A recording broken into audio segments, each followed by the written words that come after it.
예, 여러분, 안녕하세요. 벌써 삼국시대, 고려시대, 조선시대를 지나서 이 근대기까지 왔습니다. 뭐, 그렇게 어렵지 않죠? 여러분들 보면은. 그래서 이해가 안 가거나 아니면은 어렵다 하는 부분이 있으면은 다시 여러분들이 그 부분만 다시 보면 되겠습니다. 제 목소리가 이상합니까? 요즘 유행하는 오미크론. 제가 감염됐다고 그래요. 그래서 지금 격리 중입니다. 뭐 일주일 격리하면 된다고 그러니까 이제 며칠 안 남았습니다. 이제 뭐 3일째니까. 그래서 그럼 제 목소리가 좀 그렇다 하더라도 들으시는 데는 큰 지장이 없을 거예요. 그래서 오늘은 흥선대원군의 섭정기에 대해서 알아보도록 하겠습니다. 자, 근대사, 이제 근대시대로 넘어왔습니다. 요것만 알고 가자. 흥선대원군은 그 이전에 고종이 즉위하기 직전에는 세도 정치가 있었죠. 그래서 세도가들을 견제하면서 왕권을 강화하는데 포커스를 맞췄습니다. 그리고 또 근대 시대다 보니까 서양의 강국들이 끊임없이 개항을 요구합니다. 근데 세국 정책으로 일관했다. 뭐 요 정도 여러분들이 알고 가시면 되겠습니다. 자, 철종이 죽고 그 다음에 흥선대원군의 아들인 고종이 즉위를 하게 되죠. 그래서 고종이 즉위하면서 고종이 어리다고 그래가지고 부친인 흥선대원군이 섭정을 하게 됩니다. 그래서 이때는 이제 흥선대원군이 모든 것을 주관해서 했다 이렇게 보시면 돼요. 그래서 삼정이 문란했다고 그랬죠. 세도정치기에. 그래서 여기에 대한 대대적인 개혁을 하게 됩니다. 그래서 전쟁에 대해서는 양전 사업을 다시 실시를 해요. 이건 뭔가 하면 토지조사예요. 토지조사에서 은결, 그러니까 숨어있던 땅들을 색출해냅니다. 거기에 전세를 부과하게 되죠. 또 군정으로는 호포제를 실시하는데 그전에도 호포제가 있었죠. 그래서 영조 때는 균역법을 실시했고 호포를 2필에서 1필로 경감해줬다고 우리가 앞에서 배웠지 않습니까? 근데 이거는 뭔가 하면은 여기에 호포제는 양반들한테 주관을 했다는 거예요. 그래서 양반들의 불만이 컸겠죠. 돈 내라는데 좋아할 사람 없죠. 그래서 양반들한테도 부과하는 호포제를 실시를 합니다. 그리고 가장 피해가 컸다는 황곡에 대해서는 관에서 운영하던 방식을 주민들한테 넘깁니다. 그래서 주민 자체적으로 운영을 하게 합니다. 그렇게 해서 삼정을 이제 개혁하려고 노력을 많이 했고요. 그리고 비변사는 을묘외변 이후에 상설기구가 됐죠. 임시기구에서 상설기구 됐는데 이를 근거로 해서 여기가 이제 세력이 비대해지다가 보니까 이를 근거로 해가지고 이제 세도 정치가들이 비리 온상으로 변질을 하게 되다 보니까 비변사를 대폭 축소시키고 의정부와 삼군부를 부활시켜서 의정부에 큰 힘을 실어줍니다. 의정부가 최고 행정기관이죠. 그리고 삼군부는 군무를 관장하는 곳이죠. 그렇죠? 네, 그래서 이쪽에 힘을 실어주고 비변사를 축소시킵니다. 그리고 전국에 난립해 있는 서원을 정리해요. 그래서 백운동 서원이 혐의라고 그랬죠. 그 이후에 이제 엄청나게 많은 서원들이 세워지는데 47개만 남기고 나머지는 다 정리해버리죠. 그렇게 하고 그 다음에 임진왜란때 조선을 도와줬다 해서 명신종의 제사를 지내는 만동묘가 이것도 노론의 소굴로 변질이 돼요. 그래서 만동묘를 철폐해 버립니다. 만동묘가 총복 괴산이 있다고 그래요.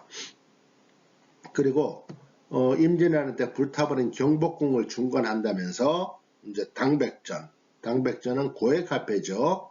우리 5만원권 아니 수표 정도 되겠다. 그렇죠? 예, 당백전 고액 화폐인 당백전을 발행하고요. 원납전은 이제 기부금으로 받습니다. 기부금으로 받는데 고액을 기부하면은 벼슬을 주는 걸로 그렇게 해서 원납전을 받아들입니다. 그리고 그 경복궁을 만드는 데 필요한 목재들을 조달한다면서 양반들의 묘지림을 벌목을 합니다. 이러다 보니 양반들의 대원군에 대한 원망의 소리가 높아지죠. 네. 자, 그리고 이제 그 세국정책을 실시하게 되는데, 이 세국정책을 실시하는 거는 그렇게 보시면 돼요. 일단은 외세가 들어오면은 흥선대원군은 자기의 입지가 좁아질 수도 있다라고 판단을 해요. 판단하고, 그리고 그 당시에 이제 이양선들이 왔다 갔다 많이 하죠. 왔다 갔다 하니까 거기에 대한 미지의 인간들에 대한 두려움, 그런 걸로 인해서 사회가 조금 어수선해져요.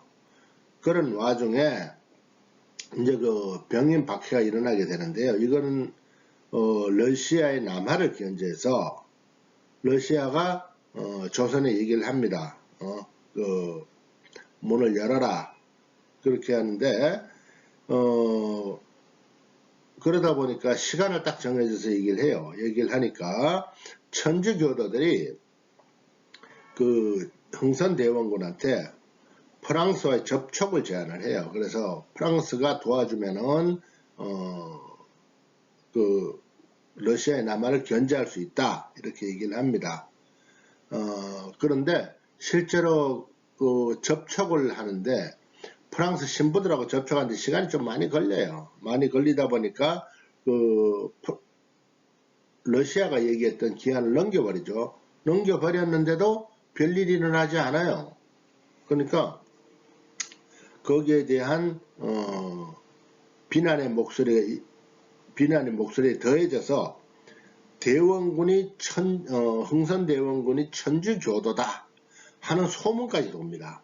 소문까지 도니까 대원군은 나는 천주교도가 아니다 하는 걸 보여주기 위해서 병인 박해를 일으키게 돼요. 그래서 국내 신도 약 한 8,000명 정도가 학살이 되고요.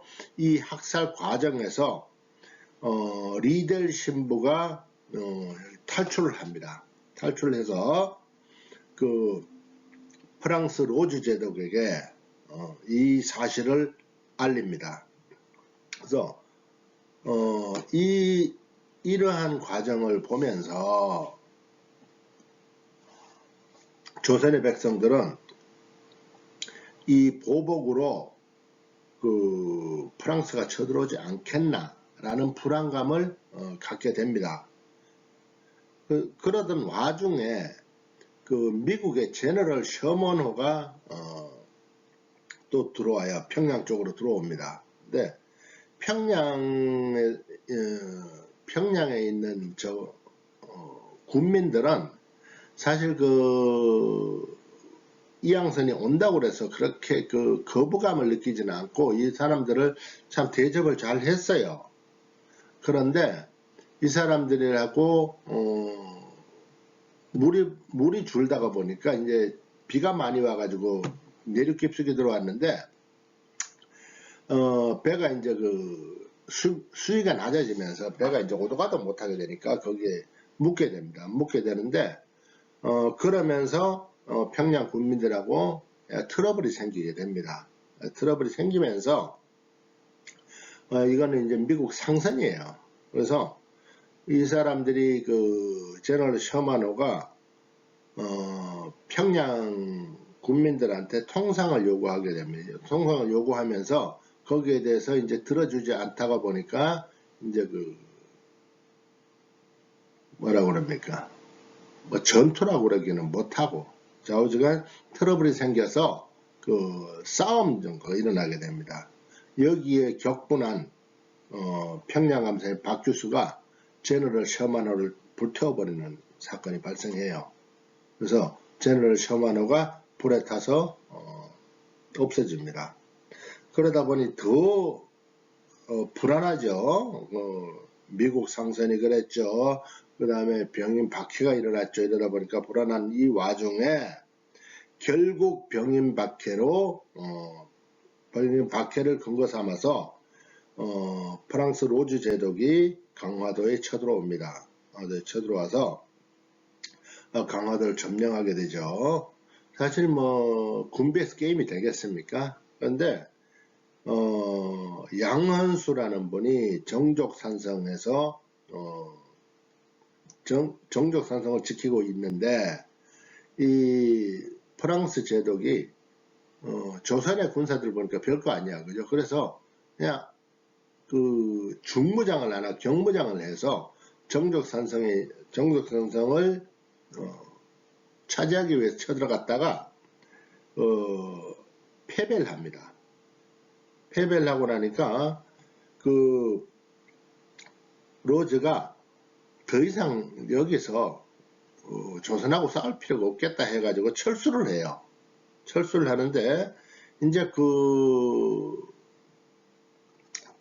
청나라나 이런 데서는 이제 외신들은 야, 그 양헌수한테 지고 난 뒤에 그 철수했으니까 니들이 실패했다 뭐 이렇게도 얘기를 합니다.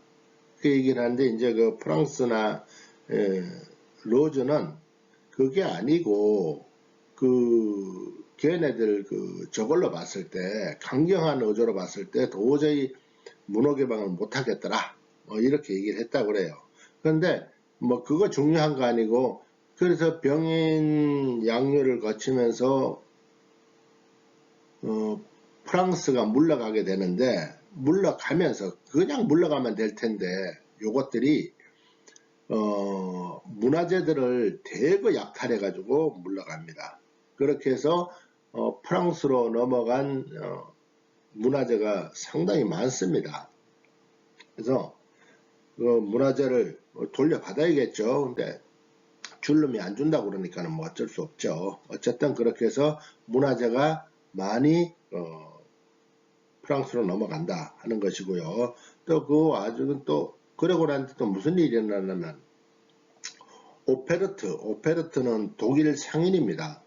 독일 상인은 오페르트가 남영군모를 도굴 하다가 미수에 그친 사건이 발생해요. 남영군은 누군가 하면 흥선대원군의 부친이죠. 흥선대원군 부친인 남영군의 묘를 도굴 하다 미수한 사건이 발생합니다. 그러니 뭐 세국 정책이야 더 심해지는 거야. 뭐 자명한 일이겠죠. 그리고 또 제너럴 셔마노르 사건을 문제 삼아서 또 로저스가 강화도로 다시 쳐들어옵니다. 그거 신미양요예요. 근데 여기에서 이제 그 심한 전투가 벌어지는데 어제연이 광성보에서 이제 분투를 합니다. 그렇지만은 뭐 저게 무기가 게임이 안 되니까 덕진진, 광성진 이런 데를 확보했지만 미국도 이 상태가 이래서 도저히 개항시킬 수 없다. 그리고 별 실익도 없다. 라고 생각하면서 퇴각을 하게 됩니다. 자, 그러다 보니 어쨌든 이렇게 퇴각했건 저렇게 퇴각했건 프랑스군, 미군이 강화도에 들어왔다가 돌아가니까 흥선대원군은 전국에 척합의를 건립합니다. 그래서 세국정책을 시행하겠다는 걸 아주 공표를 하는 거죠. 그렇지만 전국에 남겨진 척합의는 이모군란이 일어나고 난 뒤 뒤에 얘기입니다. 이모군란이 일어나고 난 뒤에 대원군이 청나라에 압송되죠. 압송되고 난 뒤에는 이제 전부 매장해 버립니다. 그래서 척합의가 없어진다. 아무튼 그렇지만 척합의를 세워서 흥선대원군의 대외 정책은 세국 정책으로 일관했다 하는 것을 여러분들이 아시면 되겠습니다. 자, 오늘은 여기까지 하도록 하겠습니다. 여러분들 그 다음 시간까지 안녕히 계세요.